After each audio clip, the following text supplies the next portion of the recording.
2. That's how many families of risk you actually need to hold in your head for this section, and almost everything the exam asks about risk is really asking which family something belongs to.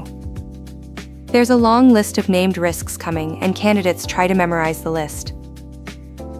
That's the hard way to do it, and it's also the way that falls apart under time pressure, because the names blur together. The sorting principle doesn't blur. So that's the promise of this episode. One question asked of any risk you're handed, and the answer tells you both which family it belongs to and which tool has any chance of helping. And there's one risk on that list that the single most recommended piece of investing advice in the world does absolutely nothing about. We will get to which one and why that matters more than it sounds. The two families are systematic and non-systematic, and the cleanest way to hold them apart is by asking how wide the damage goes. Systematic risk affects the economy as a whole. Non-systematic risk affects a small part of the economy, or even a single company. That's the entire distinction, and everything else follows from it. Systemic and systematic get used interchangeably here, and non-systemic and non-systematic likewise. So don't let the wording throw you when a question picks one form over the other. How wide does the damage go? That's the question. And notice that the definition says nothing about how severe the loss is, which is where people go wrong. A single company failing completely and taking all of your money in it with it still non-systematic. It was catastrophic for you, and it was narrow. Meanwhile, a mild market-wide decline that costs you a few percent is systematic, because it reached everything at once. Severity and breadth are different measurements, and only breadth sorts the risk. And there's a second thing the definition quietly refuses to care about, which is whose fault it was.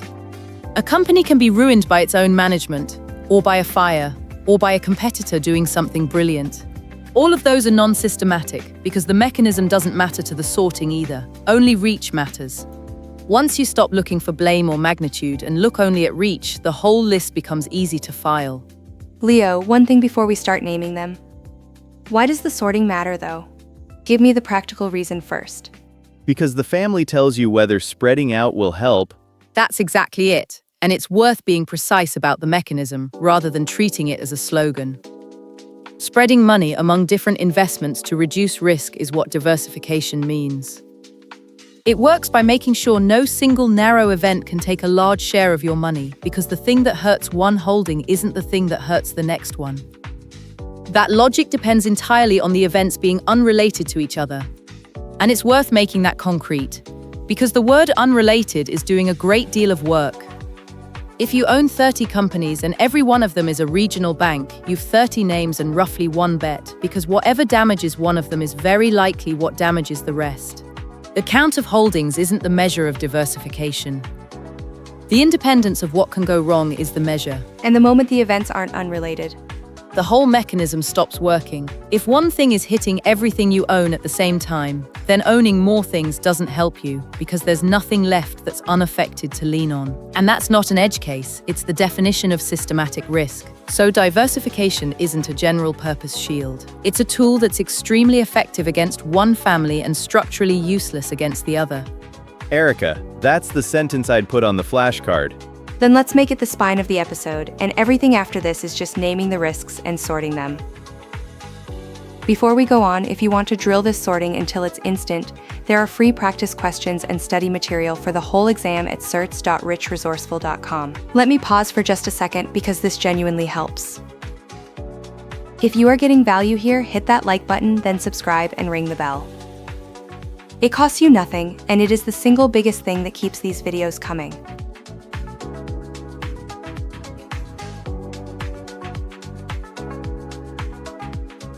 Professor Castillo, don't give me the textbook order, narrow it. Of all the named risks on this outline, which one do candidates most often put in the wrong family? Depends which mistake you mean. Pick one. Putting a narrow risk in the wide family, or the reverse, because they fail for opposite reasons. The reverse, a wide risk mistaken for a narrow one. Then it's interest rate risk, and it's not close. People file it under bonds as though it were a feature of one instrument, It's not. When rates move, they reprice everything that promises future money, which is essentially every financial asset. So it belongs firmly in the systematic family, and treating it as a bond problem is how somebody ends up believing they have diversified away from it. And the reason it reaches so far is worth understanding rather than memorizing. A rate is the price of future money. Change that price and you change what every promise of future money is worth today, whether that promise is a bond coupon, a company earning stream years out, or the rent on a building. Nothing that pays later is exempt, which is Rates up, bond prices down, the seesaw from episode 21. And the exam does like that seesaw. But Professor Castillo's point goes further than the seesaw does. The seesaw tells you the direction. The family tells you whether you can escape it, and you can't escape it by owning more bonds from more issuers. Nora, what about inflation then? That one feels almost invisible. It's the quiet one, and it's systematic too. The principal concern for investors in cash equivalents is inflation risk, which is the risk that inflation will outpace and erode investment returns over time. Notice what that sentence is really saying. The safest thing you can do with money, holding it in cash, is the thing most exposed to this particular risk. Your balance never falls. What it buys falls. And that makes it the hardest risk to feel, because every other risk on this list announces itself with a number moving the wrong way. This one announces itself years later, when a figure that once sounded like a comfortable retirement turns out not to cover the same life. The loss was real the whole time. It simply never appeared on a statement anybody was reading. Nothing on the statement ever shows the loss, which is exactly why it gets underweighted by real people and overrepresented on exams. A risk that never produces a bad-looking number is a risk nobody reacts to emotionally. So walk me down the narrow family now, because those are the ones with the obvious faces. They're easier. Business risk is the risk that this particular company runs itself badly or its industry turns. Credit risk, sometimes called default risk, is the risk that a specific issuer can't make the payments it promised. Liquidity risk is the risk that when you want out, there's no buyer at a reasonable price. Each of those is tied to a particular name or a particular corner of the market, which is precisely why holding many unrelated names dilutes them. And notice the word unrelated doing the same work again, because it's the hinge of this whole topic. Holding 20 issuers dilutes credit risk only if those issuers can fail independently. Holding 20 issuers inside one struggling industry dilutes very little, which is how a And there's one more worth naming carefully, because it hides in the wording of questions. Reinvestment risk. The risk isn't that you lose money, it's that you get money back at an inconvenient moment and can't redeploy it at the rate you were enjoying. A bond gets called or matures in a low-rate environment, and the income you were relying on can't be replaced. Candidates read that as a good outcome because they got paid. The exam is asking about what happens next. getting your money back early as a risk. That inverts the intuition. Is there a case where the two families genuinely blur, though? It's a fair question, and I wouldn't pretend the line is always crisp. A large enough single failure can become systemic if the institution is connected to everything else, and political or legislative risk can be narrow or wide depending on whether a rule targets one industry or the whole economy. So the boundary is real, but not perfectly sharp, and the honest answer is that the exam tests the clear cases and the world serves you the ambiguous ones. Which is a better preparation for both than pretending the categories are perfect. Professor Castillo, thank you for taking the ambiguous case seriously. Though I notice you never told us which mistake you find more annoying. The confident one. Ask me a sharper question next time and you'll get there faster. Though I will take the question you did ask over the textbook order any day.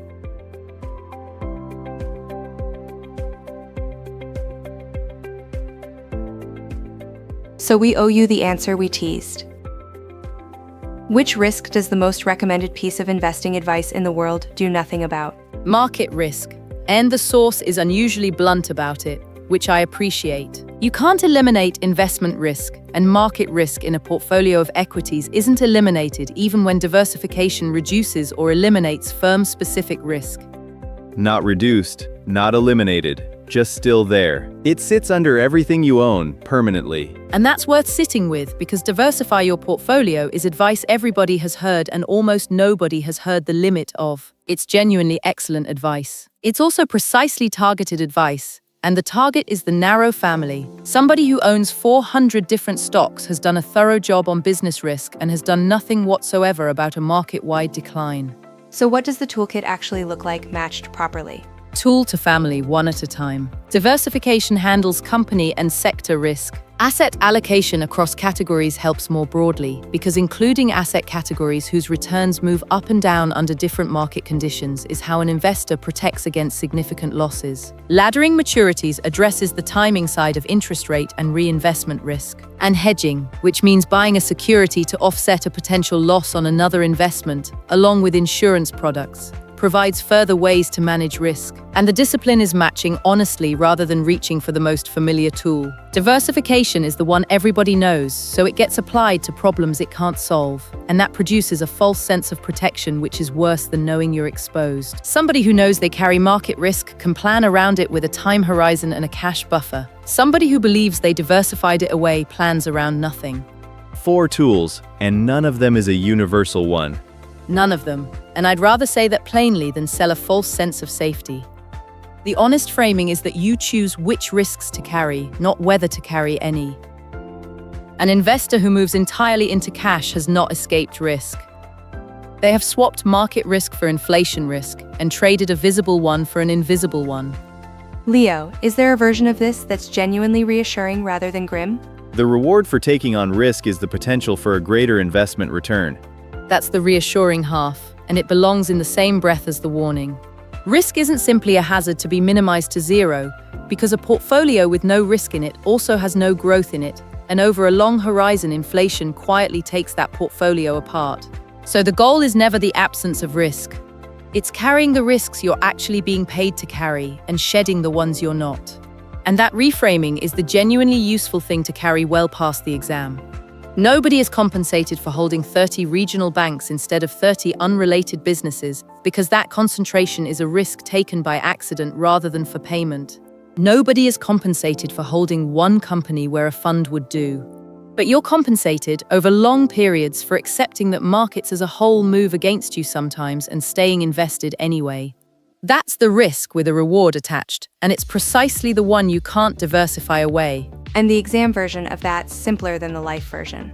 Much simpler. Sort the risk into its family. If it's narrow, diversification is the answer the question is looking for. If it's wide, the answer involves allocation, hedging, or accepting it, and never diversification alone. 2 families, 1 sorting question, and the long list of names stops being a list you have to memorize. That's where I'd leave it. This is the corner of the outline that rewards 1 good principle over 20 flashcards, and it's worth the 10 minutes it takes to really internalize. If that helped, a like genuinely helps other people find the series, and subscribing means the next episode arrives while this is still fresh. I will answer this one for myself first. The risk I underrated for years was the invisible one, inflation, because nothing about it ever looked like a loss. So here's my question to you. Which risk have you been carrying without ever deciding to? Sit with that one, because it's the useful version of this whole topic. I'm Erica, and I will see you in the next one.